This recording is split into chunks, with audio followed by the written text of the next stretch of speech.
네, 안녕하세요. 하프 모의고사 25회차 해설 강의 시작하겠습니다. 제가 지금 살짝 열받았어요. 열받은 이유가 뭐냐면요. 녹음 버튼을 안 누르는 바람에 5번까지 하고 나서 비로소 알게 됐습니다. 10번까지 다 하고 나서 알게 된 것보단 낫지. 하여튼 처음부터 다시 해야 됩니다. 자, 문제 1번이요. 재량행위에 대한 판례 입장으로 옳지 않은 것을 물어보고 있어요. 동그라미 1번은요. 밑에 두 번 줄 보세요. 이러한 경우에는 그 다음부터 언더런 쳐볼까요? 법령에 의한 기본권 침해 직접성. 법령에 의해서 기본권이 직접 침해가 되면요. 법령 자체를 대상으로 헌법소원 제기할 수 있어요. 그거 법령소원이라고 부르죠? 여러분들 뭐 알고 있어요? 법무사법 시행규칙. 그런데 동그라미 1번 첫 번째 줄에 보게 되면요. 법령에 근거한 구체적인 집행행위가 재량행위래요. 무슨 뜻이요? 법령에 근거를 해서 국민의 권리와 의무에 직접 영향을 미치는 재량 처분을 할 수도 있고 안 할 수도 있는 거죠. 안 하는 것도 가능하다니까? 그렇다면은 법령에 근거해서 처분을 하지 않았다. 그러면 국민의 권리와 의무에 직접 영향을 미친 바 없어요. 기본권 침해가 있은 바 없다고. 그럼 이런 경우에는 기본권 침해가 이루어지는 것은 법령에 근거하여 이루어지는 재량권 행사, 즉 재량 처분이 있어야 기본권 침해가 이루어지는 겁니다. 그럼 어떻게 해야 돼요? 그 재량 처분을 대상으로 항고 소송을 제기하는 거예요. 법령 자체를 대상으로 헌법소원을 제기할 수 없다고요. 계속 읽어보겠습니다. 법령은 집행관청에게 기본권 침해에 뭐만 부여한다? 가능성만을 부여한다. 할지 안 할지는 행정청이 알아서 결정하는 거거든요. 그럼 법령 스스로가 곧바로 기본권 침해 행위를 규정하고 행정청이 이에 따르도록 구속하는 게 아니에요. 그렇다면 이때 기본권 침해는 집행기관의 의사에 따른 집행행위, 즉 재량권 행사에 의해서 비로소 이루어지고 현실화되는 것이기 때문에 법령 자체만으로는 기본권 침해가 이루어진 바 없다요. 그래서 헌법소원이 안 된다요. 동그라미 2번은 맨 마지막 줄에 뭐라고 났어요? 맨 밑에 두 번 줄 볼까요? 동그라미 2번 선지에서 밑에 두 번째 줄이요. 공익 침해의 정도와 그 처분으로 인하여 개인이 있게 될 불이익을 비교 교량. 이익 형량하라는 얘기죠. 이익 형량하란 말 하면 항상 맞는 말이에요. 동그라미 3번 보게 되면요. 오른쪽 쭉 가면 해당 의약품을 회수 폐기하겠대요. 의약품 다 갖다 버리란 얘기거든요. 무슨 이유로? 동그라미 3번. 생물학적인 동등성 시험자료 조작. 여러분 의약품에 대해서 관련된 시험자료를 조작했어. 이건 봐줄 여지가 있어요? 없어요? 없죠. 이때 의약품 폐기해야 되는 거죠. 그럼 의약품 폐기하기로 한 행정청의 결정이 심해요? 안 심하지. 재량권의 일탈 남용이 없다고요. 동그라미 4번은요. 첫 번째 줄에 검사 임용 여부, 여부에다가 동그라미. 그 맨 마지막 줄이요. 전형 결과의 응답, 응답에다가 동그라미. 여러분 어떤 사람들이 검사 되고 싶다고 지원을 했을 때 뽑아줄지 안 뽑아줄지는 행정청의 재량이에요. 그렇기 때문에 검사 임용 여부는 행정청의 재량 맞거든요. 하지만 너는 검사 임용으로 시킬 수 없다. 임용 탈락시킨다니까. 그럼 임용 탈락시켰다는 그 사실 자체는 알려주긴 해야 되겠죠. 그 응답 여부 자체는 재량일 수가 없고 반드시 응답은 하란 얘기입니다. 그래서 동그라미 4번 계속 읽어보게 되면은 검사 임용 여부, 뽑을지 안 뽑을지는 임용권자의 자유재량이다. 임용권자가 동일한 검사 신규 임용의 기회에 원고를 비롯한 다수의 검사 지원자들로부터 임용 신청을 받아서 전형을 거쳐서 자치에서 정한 임용 기준에 따라 그중 일부만을 선정해서 검사로 임용할 때 법령상 검사 임용 신청 및 그 처리에 대한 명문 규정이 없더라도 조리상 전형 결과에 응답을 해줄 의무는 있죠. 그러니까 뭐요? 임용 여부는 재량이지만 임용 탈락에 대한 응답은 재량이 아니다. 2번이요. 행정행위의 분류상 서로 연결이 옳지 않은 것은 동그라미 1번. 혼합적인 허가라는 건 대인적 허가의 성격과 대물적 허가의 성격을 동시에 갖고 있는 경우를 얘기하는데 석유 판매 허가는요. 주유소 주인 아저씨가 누구인지 아무 관심 없어요. 대인적인 성격은 없어요. 해당 그 주유소가 주유소 판매 시설로서의 물적 시설을 구비했는지 여부를 보는 겁니다. 그러니까 대물적 허가죠. 동그라미 2번 복귀적 행정이라는 거는 수익 처분의 성격과 침익 처분의 성격을 동시에 가지고 있는 거잖아요. 공해 공장 설치 허가, 수업 시간에 자주 했던 연탄 공장이죠. 연탄 공장 설치 허가는 사업주에 대한 수익 처분이죠. 인근 주민의 입장에선 침익 처분이고. 동그라미 3번. 자연공원법상 자연공원 사업에 대한 시행 허가. 여러분 자연공원 공원은 여러분 자연공원은 뭐 속리산 그래도 뭐 그밖에 관악산 무슨 뭐 소백산 이런 거죠. 개발하면 안 되는 거예요. 그런데 여기서 개발할 수 있도록 공원에서 사업 시행 허가를 해준대. 그럼 이건 강악상 특허죠. 특허니까 재량행위죠. 동그라미 4번이요. 물적 일반 처분. 여러분 물적이란 말을 빼고 보게 되면 일반 처분은 불특정 다수인에 대한 처분이죠. 공물로서 도로의 공용 개시 행위. 어떤 땅에 대해서 이거 앞으로 도로를 이용할 수 있어. 그러면 불특정 다수인인 국민 누구나가 해당 도로를 사용할 수 있는 거잖아. 누구나 사용할 수 있다니까? 그럼 불특정 다수인에 대한 처분이고 해당 땅한테 너 도로야 이렇게 하는 거니까 물적 처분이죠. 문제 3번이요.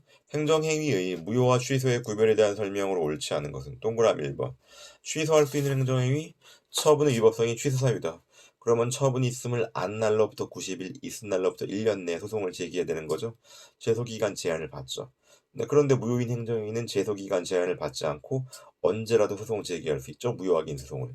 근데 한표 동그라미 2번. 행정쟁송 방식에 있어서 무효인 행정행위래요. 그럼 무효확인 소송 제기할 수 있지만 하자가 무효사유면 당연히 취소사유는 포함되어 있는 거죠. 그러니까 취소소송도 제기할 수 있어요. 다만 취소소송 제기하려면 제소기간을 준수해야 되겠죠. 동그라미 3번은 하자 승계네요. 일정한 행정 목적 달성을 위해서 2개 이상의 행위가 연속적으로 행하여지는 경우인데 선행 행위에 무슨 하자? 무효하자가 있대요. 그럼 무효인 하자는 언제나 후행 행위에 승계되죠. 동그라미 4번. 하자 있는 행정행위 전환. 전환은요, 영어로 얘기하면 exchange거든요. 바꾼다, 맞바꾼다는 얘기예요. 그러니까 무슨 뜻이냐면요. 자, 무효인 행정행위를 유효인 행정행위로 바꾸겠다는 얘기예요. 그러니까 무효인 행정행위를 유효인 행정행위로 바꾼다? 전환이죠. 그러니까 저는 이거 예전에 민법 공부할 때 나왔던 건데, 그래서 무효행위의 전환이라고 배웠어요. 어떤 겁니까? 망인에 대한 재산세 부과처분, 죽은 사람에 대한 재산세 부과처분은 무효죠. 그런데 이걸 상속인에 대한 재산세 부과처분 유효한 걸로 익스체인지 전환해주겠다. 하자 치유는요. 하자가 너무너무 끔찍하면 치유가 안 되겠죠. 취소 사유인 경우에만 치유가 인정돼요. 4번 보겠습니다. 정보공개법과 관련돼서 공공기관의 정보공개 청구권자 모든 국민이죠. 공개 대상은요. 비공개 대상 정보에 해당하지 않는 한 다 공개하는 거죠. 동그라미 1번이요. 보안관찰법 소정의 보안관찰 관련 통계자료. 이때 보안의 의미가 뭡니까? 국가보안이죠. 그럼 이건 어때요? 비공개 대상 정보가 법안 생판 업사 영특이 있어요. 그 중에 안이죠. 안. 국가안전보장과 관련된 것으로서 비공개 대상 정보다. 동그라미 2번. 정보공개 청구는 헌법상 알 권리에 터잡아 모든 국민에게 인정되기 때문에 이해관계가 없는 공익을 위한 경우도 인정될 수 있죠. 동그라미 3번. 사립대학교도 여러분 공공기관이죠. 왜? 사립대학교는 국고 지원을 받잖아. 국고 지원을 받는 공익성을 가진 곳은 국고를 어떻게 썼는지 다 봐야 됩니다. 이때 여러분 국비 지원을 받는 범위 내에서만 공공기관인 게 아니에요. 왜? 돈에는 꼬리표가 없거든요. 돈에는 꼬리표가 없다는 말 제 수업 들었으면 다 알죠? 4번이요. 정보공개법에서 말하는 구조 1항 1호. 법안 생판 업사 영특에서 법이거든요. 법령 비정보라고 불러요. 무슨 뜻이냐면요. 법률에서 비공개 대상 정보로 규정하고 있거나 령, 법규 명령에서 비공개 대상 정보로 규정하고 있는 경우. 이때 법규 명령은 뭐요? 포괄 위임은 안 되는 거죠. 고시적 위임을 받아야 되겠죠. 그래서 포괄 위임 아래 제정된 법규 명령은 해당하지 않는다. 문제 5번이요. 행정조사에 대한 설명으로 옳지 않은 것은 동그라미 1번. 세무조사 결정이 이루어지면 해당 납세 의무자는 어때요? 세무조사에 응할 의무가 발생하죠. 그러니까 국민의 권리와 의무에 직접 영향을 미치는 처분이다. 동그라미 2번이요. 행정조사기본법에 따르면 조사 목적을 달성하기 위한 시료 채취. 예컨대 여러분 축산 농가에 있는 그 소들이 전염병 걸렸는지를 확인하기 위해서 씨를 채취한다. 혈액 채취한단 말이죠. 그런데 그 바람에 소가 쇼크사로 죽었어. 그럼 어떻게 해줘야 되겠어? 보상해줘야 되겠죠. 대상자에게 손실이 발생했다? 행정기관장은 보상 책임을 지는 거죠. 그리고 여러분 그 전염병 감염 여부를 확인하기 위해서 그 소한테 혈액 채취한다? 이거 불법한 침해는 아니죠. 그러니까 손해배상이 아니라 손실보상이죠. 동그라미 3번이요. 행정절차법은 행정조사에 대해서 명문 규정을 두고 있지 않아요. 행정절차법의 적용 대상은 처신, 확공, 개입, 행지거든요. 그럼 행정조사에 대한 일반법은 뭡니까? 행정조사기본법이에요. 행정조사기본법에서 규정하고 있어요. 4번이요. 우편물 통관검사 행정조사죠. 그 과정에서 이루어지는 성분 분석 등의 검사는 이건 범죄 수사가 아니라 행정조사죠. 범죄 수사라면 영장이 있어야 돼요. 하지만 행정조사는 영장 없이도 가능합니다. 그렇기 때문에 위법하지 않은 거죠. 여기까지를 이미 녹음했다가 다시 녹음하니까 앞으로 조심해야죠. 자, 6번부터 보겠습니다. 행정 절차에 대한 설명으로 옳지 않은 것은 동그라미 1번, 신청인이 신청에 앞서서 행정청의 허가 업무 당사자에게 내가 신청서를 잘 썼는지 한번 검토 좀 해주세요. 여러분, 행정절차법 소정의 절차가 진행되려면요, 신청서를 제출했어야 되겠죠. 제출한 신청서에 대해서 행정청이 거부를 한다. 거부 처분이고, 신청이 만약에 이게 수리를 요하는 신고다. 그러면 수리에 해당하는 것이고, 그러니까 신청서가 일단 들어갔어야 돼요. 들어갔어야지 그 다음부터 처분이건 수리를 요하던 신고이건 간에 행정절차법이 적용되는 거라고. 신청서 내용 한번 봐주세요. 동그라미 1번 첫 번째 줄에 신청에 앞서에다 언더는 치세요. 그러면 이건 행정절차가 아직 진행되지 않은 겁니다. 동그라미 1번, 6번 동그라미 1번을 가져가는 지문이에요. 동그라미 2번이요. 세액 산출 근거가 기재가 되지 아니한 납세 고지서에 의한 부과 처분. 이거 이유 제시하자죠. 절차상 하자가 있으니까 취소 사유가 되는 거죠. 그리고 이와 같은 하자는 납세 의무자가 부과된 세금을 자진 납부했다고 할지라도 치유되는 게 아니에요. 납세 의무자 입장에서는 행정청이 뭐 알아서 했겠지 그러고 내는 경우도 있단 말이에요. 이 경우에는 나중에 보니까 억울하단 말이죠. 내가 왜 세금이 부과되는지 알 수가 없어.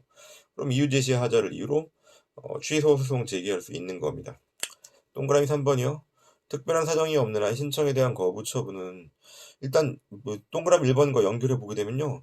신청에 대한 거부 처분도 처분이요. 그렇기 때문에 행정절차법상 처분 일반에 관한 규정은 적용이 돼요. 하지만 동그라미 1번은 신청이 앞서기 때문에 신청한 사실 자체가 없는 겁니다. 한편 동그라미 3번에서 신청을 했더니 거부를 했대요. 이건 행정절차법상 처분의 사전통지 대상은 아니래요. 왜?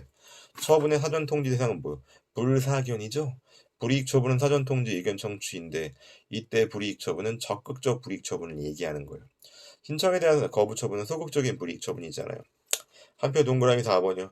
공무원 연금관리공단의 퇴직연금 환수 결정이다. 이건 퇴직연금 환수 결정은요. 법령상 당연히 이루어지는 거거든요. 그렇기 때문에 의견 청취했어도 결과가 달라지지 않아요. 그래서 판례는 당사자에게 의견 진술의 기회를 주지 않았어도 행정절차법에 어긋나지 않는다. 약간 좀 이 판례를 좀 비판하는 입장은 많은데, 우리는 그 학설이 중요한 게 아니라 판례니까. 행정절차법상 의견 청취 절차를 거쳤어도 결과는 달라지지 않는다요. 그러니까 의견 청취 절차는 안 거쳐도 돼. 왜 결과가 달라지지 않아? 법령상 당연히 이루어지는 환수 결정이기 때문에. 7번 보겠습니다. 행정상 손실보상에 대한 설명. 헌법은요, 손실보상에 대한 내용 모두에 대해서 법률의 유보. 그러니까 법률의 유보라는 게 법률의 근거를 두란 얘기예요. 보상 청구권의 근거, 보상 기준과 방법 모두 법률의 근거를 두라. 동그라미 2번. 여러분, 손실보상 청구권은 원칙적으로 사법상 권리죠?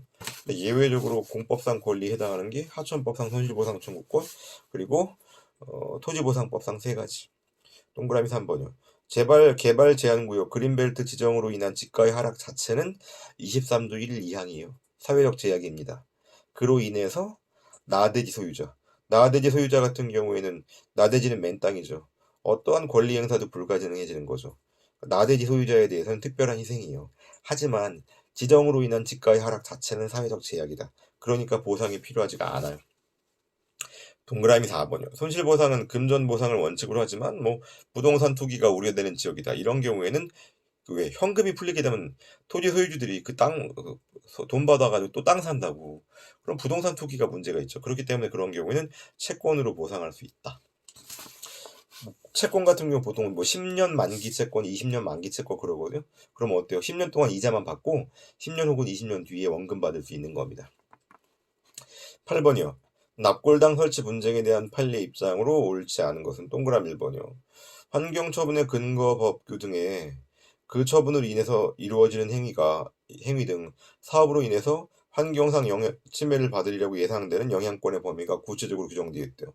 예컨대 환경영향평가 대상 지역이 주변 1km래. 그럼 세 번째 그 영향권 내의 주민들. 내에다 동그라미 쳐야 되겠죠. 그럼 이들 영향권 내의 주민들의 이익은 법률상 이익이 추정되는 거죠. 그래서 주민 개개인에 대해서 인정되는 개별적으로 보호되는 직접적 구체적인 이익이다. 법률상 이익 그러면요 개직구예요. 개직구.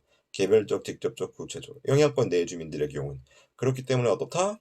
자신에게 법률상 이익의 침해가 있음을 입증할 필요가 없다. 동그라미 2번이요. 납골당 설치 지역으로부터 500m 내에 200호 이상의 인가가 밀집되는 지역에 거주하는 주민들의 경우 이게 이를테면 동그라미 1번 나와 있는 영향권 내의 주민들이에요. 그렇다면 납골당이 누구에 의해서 설치되는지 관심 없죠? 납골당 설치에 의해서 500m 내려니까 환경 이익의 침해 또는 침해 우려가 있는 것으로 추정되는 거죠. 영향권 내의 주민들이라고. 따라서 원고 적격이 인정되죠. 동그라미 3번 이행 통지. 동그라미 3번 납골당 설치 신고라고 나왔죠. 납골당 설치 신고는 수리를 요하는 신고이겠습니까? 수리를 요하지 않는 신고이겠습니까? 이게 여러분 신고서 제출했다고 곧바로 납골당 설치할 수 있는 게 아니야. 신고 수리가 이루어져야 돼. 그렇다면 납골당 설치 신고는 수리를 요하는 신고라고요. 그래서 납골당 설치에 대한 요건을 구비한 경우에 신고 수리가 이루어지거든요. 그럼 신고 수리가 이루어졌다. 그런 사실을 어떻게 해야 돼? 알려줘야 되겠죠. 그게 바로 이행통지예요. 그러니까 이행통지란 말은요. 수리를 요하는 신고에서 수리 처분의 통지입니다. 그래서 장사법령상의 납골당 설치 기준 관계법령상의 허가 또는 신고 내용을 고지하면서 신고한 내용대로 납골당 시설을 설치하도록 한 것. 신고 수리죠? 그럼 이 사건 이행 통지를 하면은 납골당 설치 신고에 대한 수리를 했다. 그리고 이행 통지는 수리를 상대방에게 통지한 거다. 송달이에요, 송달. 4번이 틀렸습니다. 그렇기 때문에 이행 통지는 납골당 설치 신고에 대해서 밑에 두 번째 줄이요. 수리 처분과는 별도로 이행 통지를 별도의 처분으로 볼 수 없다. 송달이라니까. 그래서 이행통지는 별도의 처분에 해당하지 않는다. 틀린 건 동그라미 4번이었어요. 문제 8번에 동그라미 3번, 4번 관련돼선 제가 코멘트 다른 거 다시 한번 보세요. 9번이요. 행정소송상 당사자 능력. 소송의 당사자가 되려면, 원고가 되려면 일단 인의해야 되겠죠. 그러니까 당사자 능력에다가 인이라고 써주세요. 인. 인이 뭡니까? 권리 의무의 주체를 인이라고 불러요. 원고 적격은요. 그러한 인 중에서 법률상 이익이 있는 자죠. 동그라미 1번이요. 환경영향평가 대상적 밖에 거주하는 주민이래요. 여러분 환경영향평가 대상 밖에 거주하는 주민은 원고 적격 없어? 아니야. 이들도 원고 적격을 법률상 이익이 침해되었음을 입증하면 돼. 자기 집 빨래 들고 가면 된다 그랬죠. 다만 보게 되면 주민이더라도 침해 또는 침해 우려 입증 여부와 관계없이 벌써 틀렸죠? 입증을 해야 돼. 문제 선지 동그라미 1번 두 번째 줄에 언더라인 쳐야 돼요. 헌법상의 환경권 또는 환경정책 기본법에 근거하여. 이게 안 된다고. 헌법상의 환경권은요, 내용이 막연해. 국민 모두가 깨끗한 환경에서 살 수 있는 권리야. 환경정책이 무슨 권입니까? 무슨 법이에요? 기본법이죠. 이것도요, 내용이 막연하다고. 그렇기 때문에 막연한 내용이기 때문에 이건 법률상 이익으로 인정해 줄 수 없어. 법률상 이익으로 인정되려면 어떻게 돼요? 개별적이고 직접적이고 구체적인 이익이 인정돼야 된다니까? 뭔가 좀 잡히는 게 있어야 돼. 하지만 헌법상의 환경권이랑 환경정책기본법은 잡히는 게 없다. 동그라미 2번이요. 자연물인 도룡뇽은 인이 아니죠? 그렇기 때문에 소송을 수행할 당사자 능력을 인정할 수 없다. 인이어야 한다. 한편 동그라미 3번이요. 국가가 국토이용계획과 관련된 기관이임사무요. 자치사무가 아니라 기관이임사무요. 기관이임사무 원들어요. 기관이임사무란 말의 의미는 뭡니까? 국가사무를 지방자치단체에 위임한 겁니다. 그런데 지방자치단체의 장이 제대로 처리 안 하고 개교. 그럼 어떻게 돼요? 기관이임사무의 경우 지방자치단체의 장은 독립된 지위에 있는 게 아니라 국가기관의 일부거든요. 그렇기 때문에 직무 이행을 명령하면 돼요. 그럼 직접 국가가 통제할 수 있어요, 없어요? 있죠. 직접 통제할 수 있다고. 감독권을 행사하면 된다고. 그렇기 때문에 법원에 소송을 제기할 수 없다는 얘기예요. 동그라미 4번이요. 환경상 이익의 침해 또는 침해 우려가 있을 것으로 사실상 추정되어서 원고 적격을 인정받는 자, 즉 법률상 이익이 인정되기 위해서는 막연한 거면 안 돼요. 개별적이고 직접적이고 구체적인 무언가 꼬집히는 거라야 돼요. 그럼 환경상 침해를 받으리라고 예상되는 영향권 내의 주민들. 그렇죠. 영향권 내의 주민들은 법률상 이익이 추정되죠. 그 영향권 내에서 농작물을 경작하는 자, 농민이죠, 여러분. 만약에 해당 지역에 화력발전소가 들어온다. 그럼 농작물이 말라 죽겠지. 그렇기 때문에 농작물을 경작하는 주민들의 경우에도 환경상 이익을 향유해요. 그런데 영향권 내에 건물 토지를 소유한대. 이거 뭐 이른바 우리가 얘기하는 부재 지주죠. 뭐 화력발전소가 건설되는 지역에 땅을 갖고 있어. 그런데 지주가 서울에 살고 있어. 그럼 이 사람은 환경상 이익을 침해받은 바 있어 없어? 없지. 건물이 환경상 이익을 침해받아? 말이 안 되잖아. 한편 환경상 이익을 일시적으로 향유하는 데 그치는 자. 뭐 누구 생각하면 될까? 이건 관광객이죠. 내가 놀러가서 깨끗한 공기를 마시고 깨끗한 물을 보기 위해서 항상 놀러가던 곳이었는데 화력발전소가 들어온다. 그럼 내가 놀러 갔을 때 더 이상 깨끗한 공기를 못 마시겠죠. 이건 일시적이라고. 이거는 법률상 이익으로 볼 수가 없어요. 다시 한번 법률상 이익이라고 하려면요, 개별적, 직접적, 구체적인 이익이 인정돼야 돼. 개별적의 반대말은 뭡니까? 개별적의 반대말 일반적이죠. 직접적의 반대말은 간접적이고, 구체적의 반대말은 추상적이죠. 자, 손에 안 잡히는 경우에는 법률상 이익으로 볼 수 없다. 자, 10번 넘어가겠습니다. 행정심판에 대한 설명으로 옳은 것은 동그라미 1번. 무효동 확인 심판은 하자가 끔찍하기 때문에 심판 청구 기간 제한이 없이 언제든지. 동그라미 2번. 취소 심판에서는 행정심판위원회가 스스로 처분을 취소하거나 다른 처분으로 변경할 수 있어요. 이거 우리가 어떻게 했죠? 변명, 변이죠. 변에 해당하는 겁니다. 취도 가능하고 변도 가능해요. 자, 무슨 말인지 모르겠으면 그 해설에 나와 있는 앞글자를 보세요. 동그라미 3번. 거부 처분에 대한 의무 이행 심판은 처분이죠. 처분이 있음을 안 날로부터 90일 이내에 심판 청구해야 돼요. 동그라미 4번. 부작위에 대한 의무 이행 심판이라면 부작위 상태가 존재하는 한 언제든지 심판 청구가 가능하니까 기간 제한이 없는 겁니다. 자, 이렇게 해서 25회차 해설 강의 끝내겠습니다. 저는 한 30분 한 것 같아요. 네, 수고하셨습니다.